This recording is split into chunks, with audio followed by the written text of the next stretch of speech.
अस्सलाम वालेकुम। Hello guys, मैं हूं गुलजार अहमद। आप देख रहे हैं GM authentic reaction YouTube channel. आपका हमारे चैनल पर स्वागत है, वेलकम, नमस्ते। अगर आप देखना चाहते हैं ऑथेंटिक रिएक्शन वीडियो, आप हमारा चैनल जरूर सब्सक्राइब करें, लाइक करें, शेयर करें, यूं ही अपना प्यार दिखाते रहें। चलो भाई देखते हैं। वीडियो का टाइटल तो हिंदी में है, यूक्रेन और रशिया के रिलेटेड वीडियो है। वीडियो देखते हैं, उसके बाद देते हैं अपना ऑथेंटिक रिएक्शन। नमस्कार दोस्तों, स्वागत है आपका हिंदी नॉलेज शो में। तो दोस्तों, अब क्लाइमैक्स शुरू हो चुका है। अब भारत को एक बड़ी कॉल लेनी होगी, क्योंकि अंतर्राष्ट्रीय लेवल पर यूक्रेन ने हमारी छवि बहुत बुरी तरीके से खराब करनी शुरू कर दी है। और देखिए, इसके लिए हम यूक्रेन को जिम्मेदार नहीं ठहरा सकते। क्यों? क्योंकि यूक्रेन भी एक देश है, उन्हें भी अपने हित देखने हैं और वो युद्ध में अलग फंसे हुए हैं। और पिछले 6 महीनों से यूक्रेन भारत के खिलाफ कुछ नहीं बोल रहा था। इसके पीछे एक बड़ा कारण था। कारण ये था कि जब भी यूक्रेन कहता था कि आप रूस से व्यापार मत करो, रूस से तेल मत खरीदो, क्योंकि ऐसा करके आप रूसी सेना को फंड कर रहे हैं यूक्रेन में युद्ध लड़ने के लिए। लेकिन उस वक्त भारत सिर्फ एक बात कहकर यूक्रेन का मुंह बंद करवा देता था। भारत साफ कहता था कि जी, सबसे पहले तो आप यूरोप को रोक लो।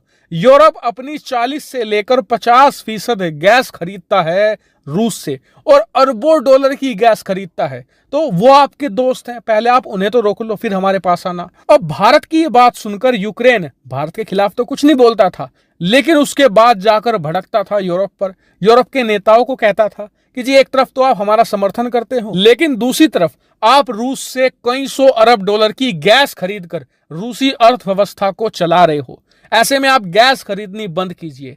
अब पिछले 6 महीनों से यही काम होता चला रहा था, लेकिन अब यूक्रेन ने खुला मोर्चा खोल दिया है भारत के खिलाफ। आज ही यूक्रेन के विदेश मंत्री दमित्री कुलेबा ने भारत के खिलाफ बयान दिया है कि भारत रूस से जो तेल खरीद रहा है वो तेल नहीं है, वो यूक्रेनी लोगों का खून है। हमारा खून मिला हुआ है उस रूसी तेल में जो भारत खरीदता है। और ये बात यूक्रेन के विदेश मंत्री ने इमोशनल होकर कही, इसलिए ये और तेजी से पश्चिमी देशों में फैल रही है। और भारत की टेंशन इसीलिए अब बढ़ गई है कि यूक्रेन की ये बात सुनकर पश्चिमी देश के जो लोग हैं, पश्चिमी देश के जो पॉलिटिशियंस हैं, वो भारत के खिलाफ खड़े ना हो जाएं और पश्चिमी देश के लोगों के बीच में भारत की छवि निगेटिव ना हो जाए। क्योंकि इसका सीधा सीधा फायदा चीन को नहीं मिलेगा, इसका फायदा मिलेगा पाकिस्तान को। हम जो यूरोप के अंदर से पाकिस्तान के प्रोपेगेंडा का सफाया कर चुके हैं, वो दोबारा फिर से पनपना शुरू हो सकता है। लेकिन आप कहेंगे कि इसका तो बहुत ही सिंपल सॉल्यूशन है। भारत एक बार फिर से यूक्रेन को कह दे कि पहले अपने यूरोप को रोक लो जो रूस से गैस खरीद रहा है, फिर हमसे बात करना, और यूक्रेन चुप हो जाएगा। लेकिन अब वो बात नहीं है, क्योंकि पिछले 6 महीनों में यूरोप ने 2 बड़े काम कर दिखाए हैं। सबसे पहला ये कि टेक्नोलॉजी की मदद से गैस पर अपनी डिपेंडेंसी बहुत कम कर दी है। दूसरा कदम ये कि रूस से गैस बहुत ज्यादा कम खरीद रहे हैं। ज्यादातर जो गैस है वो कतर जैसे देशों से खरीदी जा रही है। और इसी वजह से अब भारत का ये आर्ग्यूमेंट वैलिड नहीं रहा, और इसीलिए कहा जा रहा है कि अब अंत में आकर कोई ना कोई बड़ा फैसला तो लेना ही होगा। हालांकि आपका सवाल होगा कि क्या वाकई में ही भारत रूस से तेल खरीदना बंद कर सकता है? तो देखिए, चांस अब इसके हाई है। क्यों? क्योंकि कच्चे तेल के दाम अब बहुत कम हो गए हैं। जो पहले $120 पर बैरल थे, अब वो $85 पर बैरल के आसपास फटकने लगे हैं।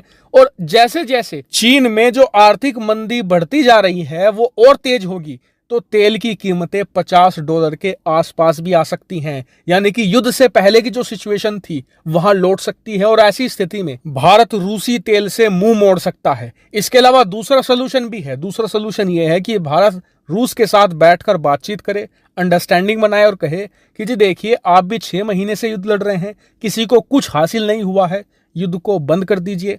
हम पश्चिमी देशों के साथ आपका समझौता करवा देंगे और प्रतिबंधों में आपको कुछ राहत भी दिलवा देंगे। तो कुछ ना कुछ तो यहाँ पर बात करनी होगी, वरना ऐसे होते हुए तो भारत का बहुत नुकसान हो जाएगा। खास करके जो हमारी इमेज है, जो पिछले 10 सालों में हमने बड़ी मेहनत से तैयार की है, वो बर्बाद हो सकती है। हालांकि इस पर आपका क्या मानना है? जरूर बताएगा। फिलहाल इस इतना ही। Thank you very much for watching video. Foreign minister की तरह से वाकई में कि जो इंडिया तेल नहीं ले रहा, वो यूक्रेनी लोगों का खून उसमें मिला होगा वो खरीद रहा है। सबसे जो ज्यादा तजारत है ना वो मैं कहता हूँ इंडिया की है इस वक्त सारे पूरे वर्ल्ड में। वो दुनिया हर का चीज बंदा में भाई। ऑयल भी वो कच्चा खरीद रहे हैं, गैस भी खरीद रहे हैं। सॉरी उनका इंडिया कहना से। तो भाई बनता है इंडिया वाले जो है, और रशिया। मैं ये कहता हूँ रुखसार भाई, इंडिया वालों को भी एक पॉलिसी बनानी चाहिए कि ना यूक्रेन और रशिया की ना जंग क्लोज करानी चाहिए, इसमें सालसी का किरदार अदा करना चाहिए। आप उनकी मजबूरी जैसे- बन गई भाई, है, आती ही आप है। मजबूरी है, आप करवाएंगे। सालसी का किरदार अदा करना इंडिया के लिए जरूरी हो अब गया है। यूक्रेन बहुत बड़ा वरना आपने सुना नहीं कि पाकिस्तान को फायदा हो जाएगा।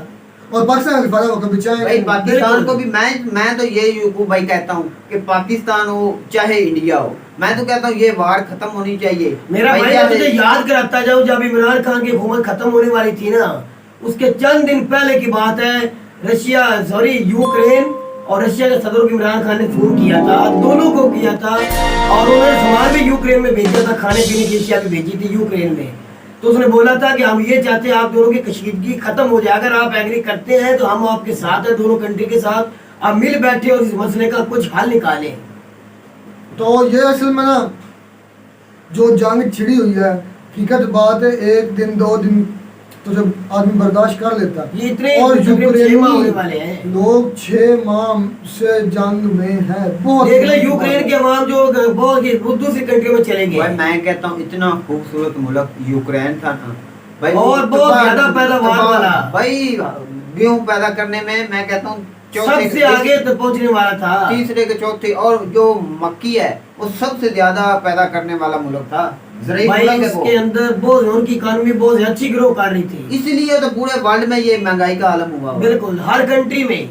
जो गरीब है मुल्क है वो भाई गरीबी की रेखा मेरे से ख्याल है नीचे इंडिया को पता क्या करना चाहिए, तो सेकंड में पहला जो ऑप्शन वो तब खत्म हो गया, क्योंकि पहले जो कहते थे ना कि आप यूरोप से बंद करें, उनसे बंद करवाएं, रशिया से वो ना ले, तो अब वो सिचुएशन बदल चुकी है वाकई में।